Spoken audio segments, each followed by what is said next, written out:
The bright studio lights had been glaring for hours, the sweltering heat of the location set pressing down like an invisible weight. Cameras rolled, makeup artists rushed in and out, and the production crew barked instructions in hushed urgency.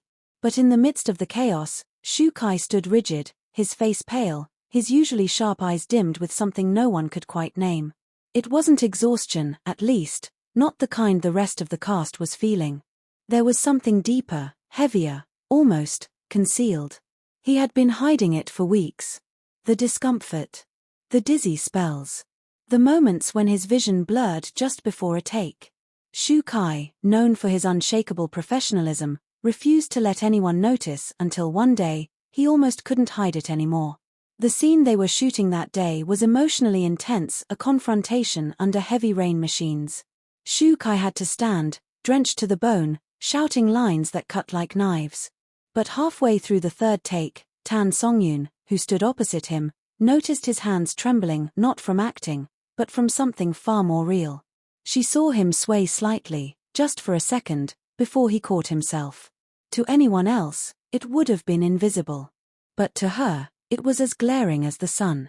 Between takes, Shu Kai excused himself, brushing past the crew.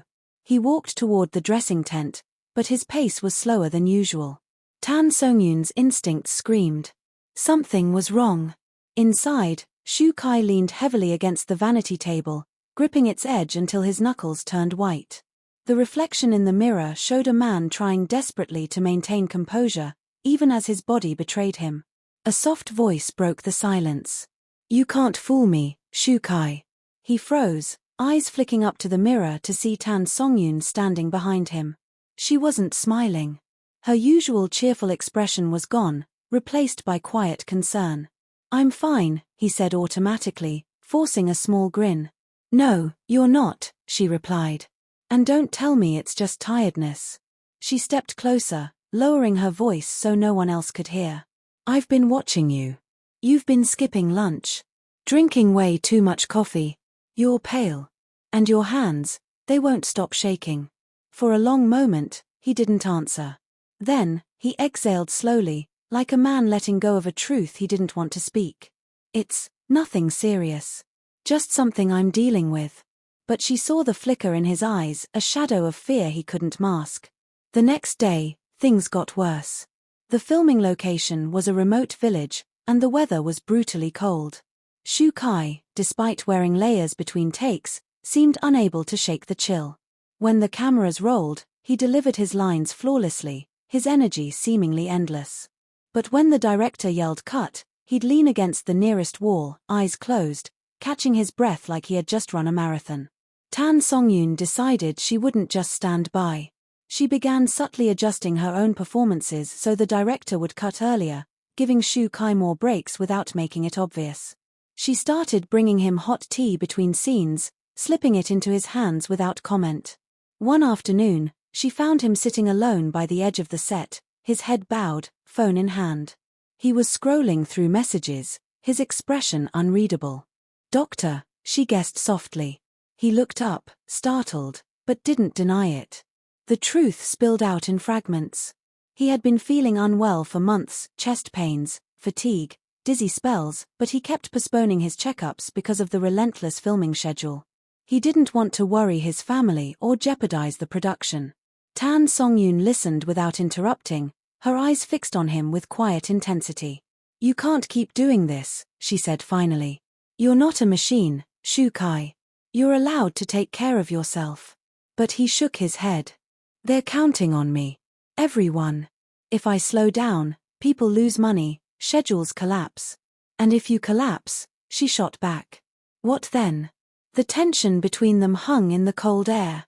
Then, something in him seemed to break, not in weakness, but in the raw honesty of the moment. "I'm scared, Songyun," he admitted, his voice almost a whisper. "I don't know what's wrong with me. And I don't know if I want to find out." She reached out and took his hand. Not dramatically, not for anyone to see. Just quietly, in the space between them. "You're not facing this alone." From that day, something shifted. She became his silent shield.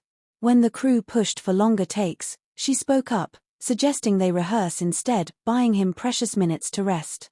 When the catering arrived with oily fried food, she slipped into the kitchen tent and convinced the staff to prepare lighter meals for him, claiming it was for her own diet. One night, after an especially long day of shooting, Tan Songyun knocked on his hotel room door. Shu Kai opened it, surprised to see her holding a thermos. "Herbal soup," she said simply. "My mother swears by it. Helps with fatigue." He hesitated, then took it, the warmth seeping into his cold hands. "You didn't have to." "I know," she replied with a small smile. "But I wanted to." Weeks passed, and though the illness didn't vanish, Shu Kai found himself drawing strength from her quiet presence. She never demanded explanations, never pressured him to reveal more than he was ready to. But she was always there watching, noticing, protecting in ways only someone who truly cared would. Then came the night that would stay with him forever. They were filming a night scene in the mountains, the air biting cold. Shu Kai had been pushing through, ignoring the lightheadedness creeping in. The director called for one last take, a sprint up a steep hill, camera following close behind. He made it halfway before the world tilted violently. His knees buckled. Everything blurred. The last thing he heard was Tan Songyun's voice, sharp and panicked, shouting his name. When he came to, he was lying in a makeshift resting area, a blanket thrown over him. Tan Songyun was beside him, her face pale with worry. "You scared the life out of me," she said, her voice trembling. "Do you have any idea how fast you were losing consciousness? We had to stop everything." He tried to sit up, but she pushed him back down. "Don't even think about it. The production's on hold until you see a doctor. I don't care what anyone says." For the first time, Shu Kai didn't argue. The next morning, she accompanied him to a clinic in the nearest city. She sat in the waiting room while he underwent tests, her hands clenched together so tightly her knuckles ached. When he emerged, his expression was unreadable. The doctor's diagnosis was not immediately life-threatening, but it was serious enough to require treatment and rest, something Shu Kai had been denying himself for far too long. He looked at her, as if unsure how to express everything he felt. Gratitude. Relief. Maybe even a flicker of something deeper. "You didn't have to do all this," he murmured. "Yes, I did," she replied firmly. "Because if you think you can go through something like this without someone in your corner, you're wrong." They returned to set days later, but the atmosphere had shifted. Shu Kai paced himself more, took breaks without protest, and even smiled more often. And though he never made a public announcement about his illness, the people closest to him began to notice the unspoken bond between him and Tan Songyun, a connection forged not by romance, but by loyalty, trust, and a kind of care that words couldn't quite capture. Months later, long after filming wrapped, Shu Kai posted a photo on his social media, a steaming bowl of herbal soup on a hotel nightstand, with the caption, "Some things you never forget." No names were mentioned. But the fans who had been watching closely knew.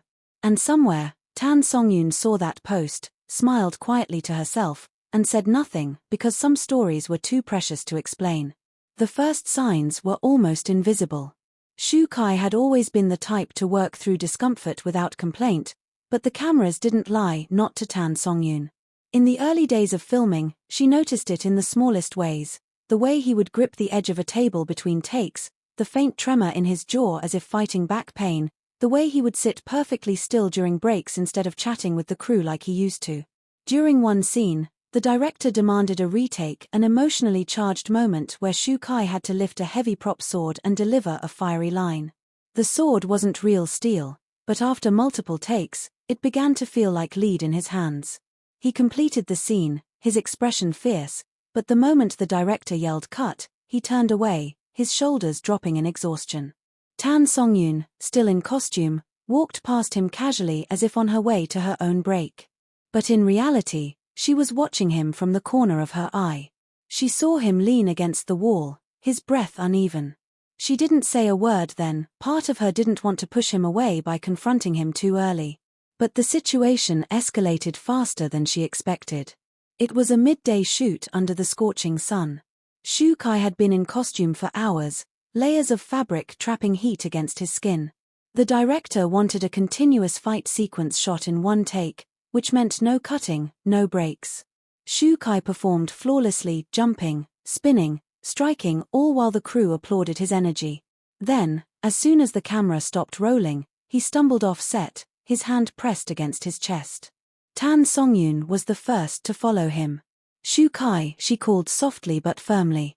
He turned, trying to smile, but his lips were pale. "Just catching my breath," he said.